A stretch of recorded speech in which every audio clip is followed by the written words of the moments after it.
pemirsa, kita ikuti keterangan pers dari Istana Presiden. Dan pemerintah akan terus mendorong operasi justisi, dan ini tentunya operasi justisi ini tidak akan berhasil kalau masyarakatnya tidak menjalankan protokol kesehatan.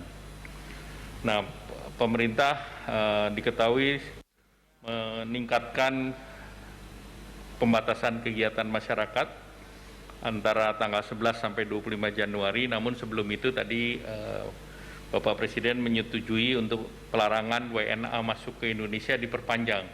Jadi yang sekarang 1 sampai tanggal 14 diperpanjang 2 kali 7 hari, sehingga tentu 14 hari lagi diberlakukan.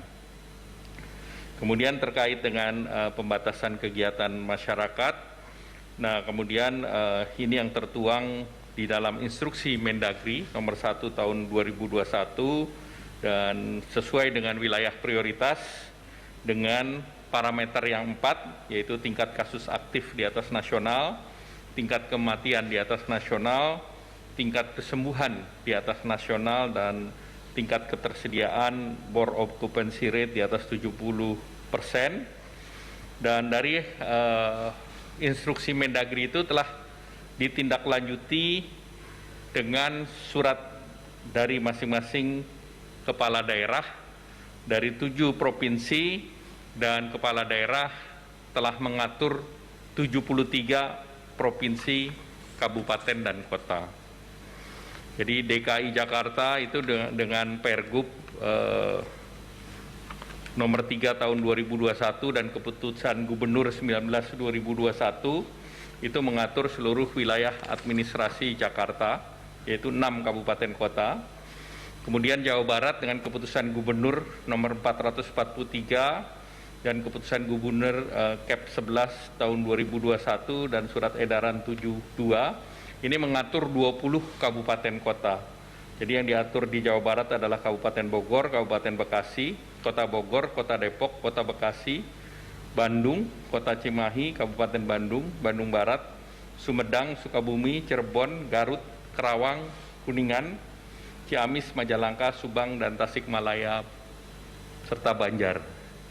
Jawa Tengah, surat edaran Gubernur Jawa Tengah nomor 443, ini kotanya 23 kota, yaitu Semarang Raya, yaitu Semarang, Salatiga, Kabupaten Semarang, Kendal, Demak, Grobogan, Solo Raya, Surakarta, Sukoharjo, Boyolali, Karanganyar, Sragen, Klaten, Wonogiri, Banyumas Raya, Purbalingga, Cilacap, Banjarnegara, Kebumen, Kota Magelang, Kudus, Pati, Rembang, dan Brebes.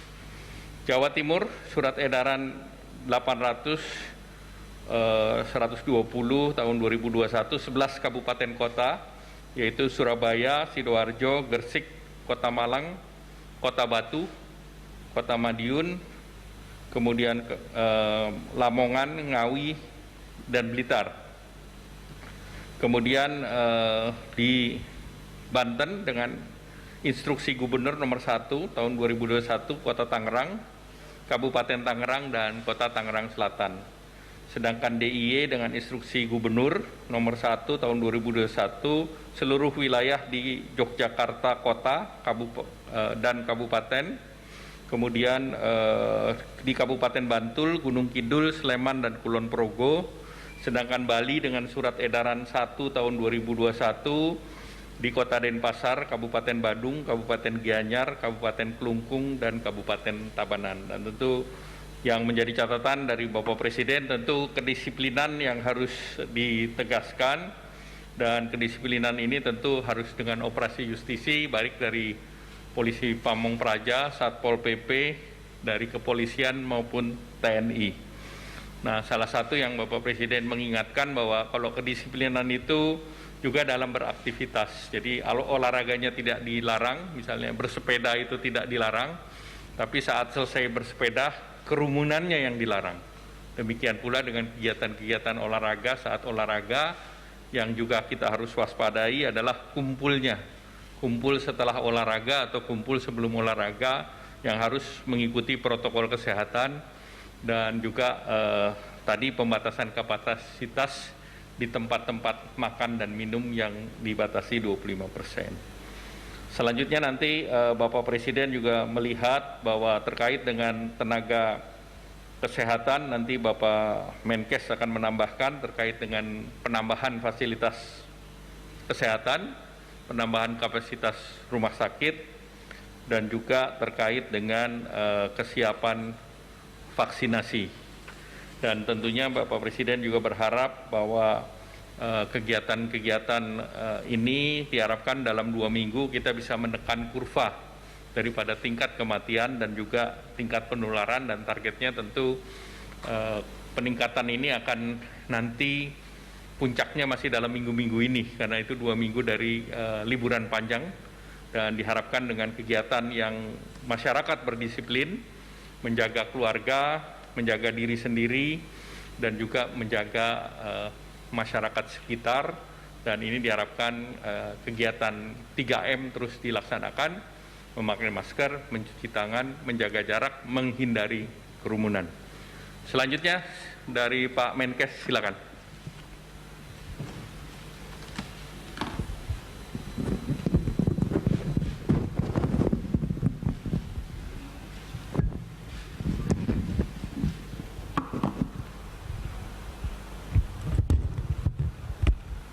Bapak Ibu, rekan-rekan media yang kami hormati, Assalamualaikum warahmatullahi wabarakatuh. Saya akan sampaikan 3 hal arahan dari Bapak Presiden di Ratas. Yang pertama mengenai kesiapan menghadapi lonjakan kasus aktif pasca liburan. Yang kedua mengenai program vaksinasi. Dan yang ketiga mengenai pekerjaan yang harus kita lakukan di sisi hulu untuk mencegah kenaikan dari kasus aktif secara terus-menerus. Yang pertama mengenai kesiapan pasca liburan.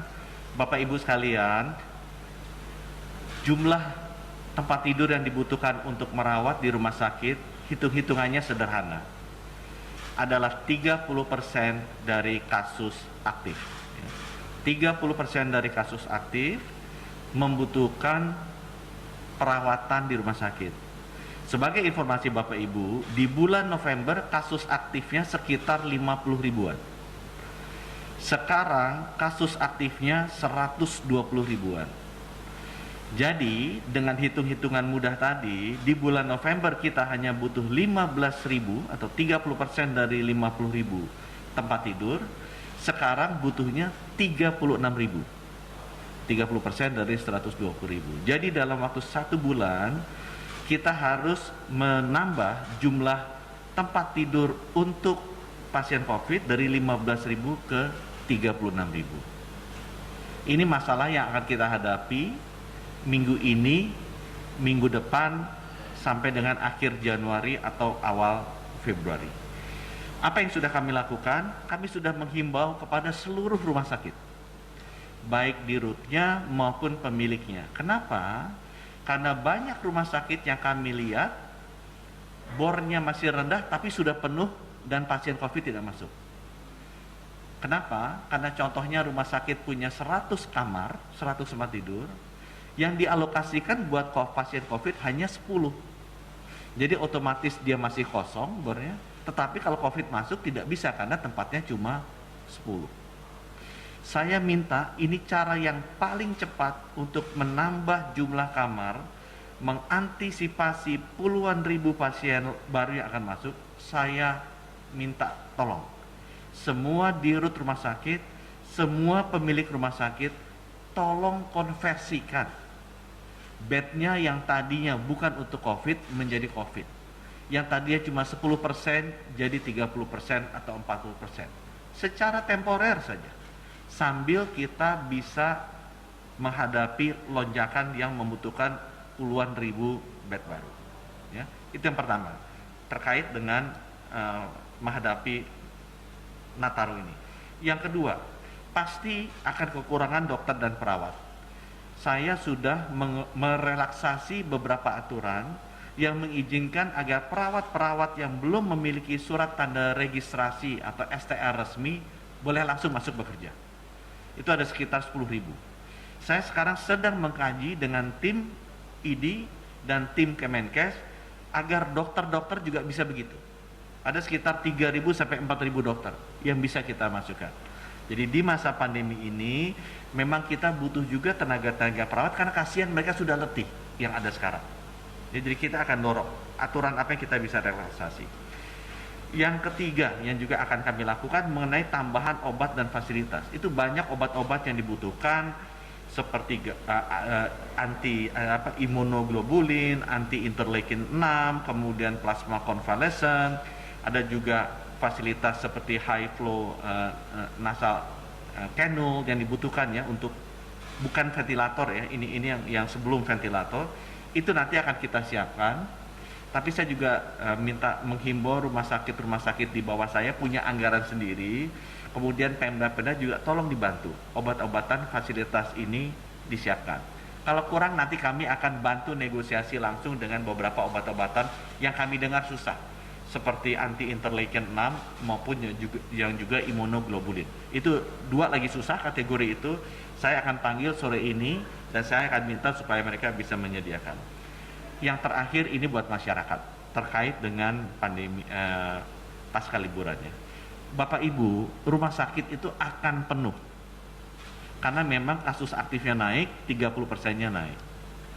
Yang saya ingin sampaikan, kita mesti memperhatikan, mesti mendengarkan, mesti melihat kondisi dari nakesnya kita.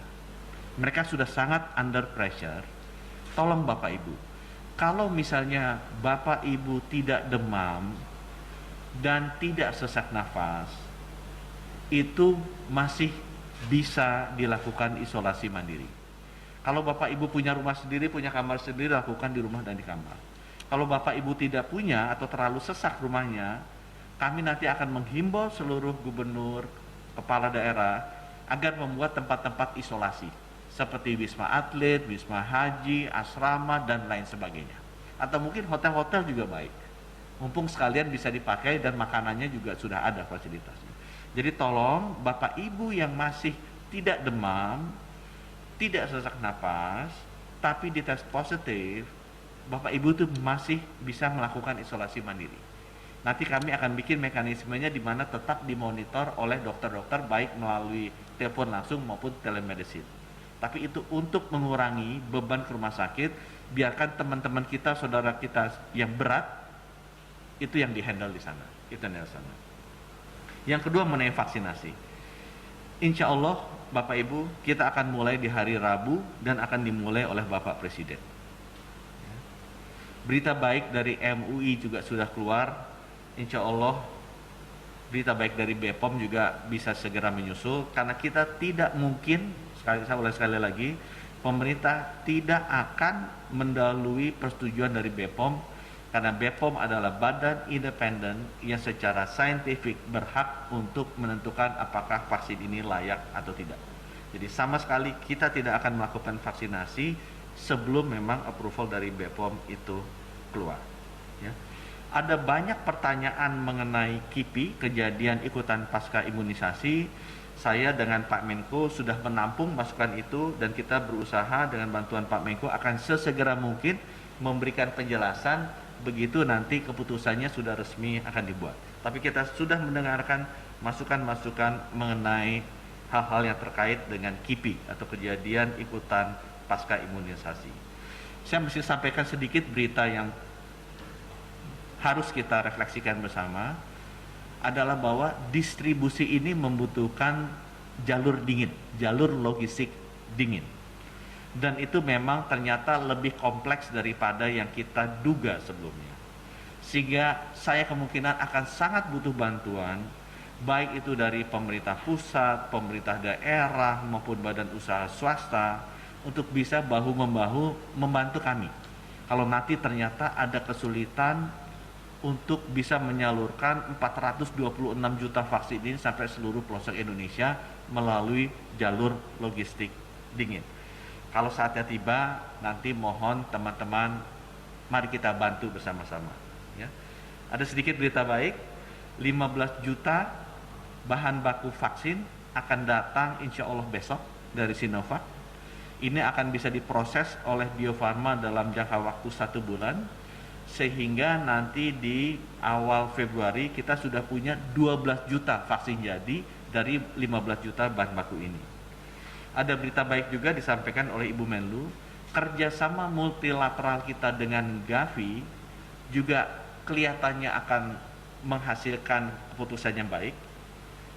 Diharapkan bahwa minimal 54 juta dosis, maksimal bisa menjadi 108 juta dosis, vaksin gratis kita bisa dapatkan dari Gavi, dan berita baiknya mungkin itu bisa datang lebih cepat, either di akhir Februari atau di awal Maret. Dan vaksin yang datang dari Gavi pilihannya adalah Pfizer, AstraZeneca yang sudah dapat izin EUA-nya, yang belum dapat izin EUA-nya, dan Moderna. Tiga itu Pfizer, AstraZeneca, Moderna yang